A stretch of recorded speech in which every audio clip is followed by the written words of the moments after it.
In this short video, I'd like to talk about the wills and estates of Indians. Indians is a defined class of people in Canada whose status is determined by sections of the Indian Act. And when those people live on a reserve, their wills and estates are governed by the Indian Act, not by provincial legislation. So the reference there is in the Indian Act, section 4, brackets 3, says certain sections of the Indian Act are not applicable to Indians living off the reserve, and by implication, those sections are applicable to Indians who live on the reserve. And those sections are sections 45 and 46. 45 and 46 say that they set out the laws with respect to the will, that is the last will and testament of an Indian person. And this is very weird and very unusual. It's a strange aspect of Canadian law. There's also a corresponding regulation passed by Canada that's still on the books called the Indian Estates Regulation. And it talks about the process for administering an Indian estate.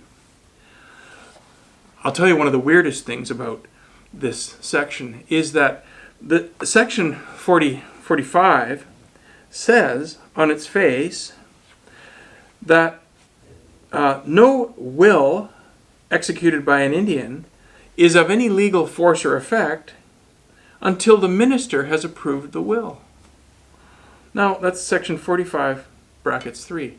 Now, you think about how weird that is. The will is not valid until you send it to Ottawa and the Minister of Indigenous Relations approves the will.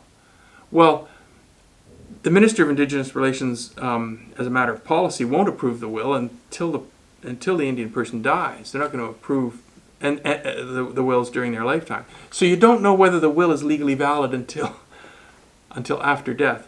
That's a terrible disadvantage for people whose wills and estates are governed by the Indian Act. Because normally speaking, you can find out if a will is valid by consulting a lawyer and consulting the case law and the statutes and the regulations in the particular province, and you find out whether or not it's a valid will. You can get a legal opinion from a lawyer.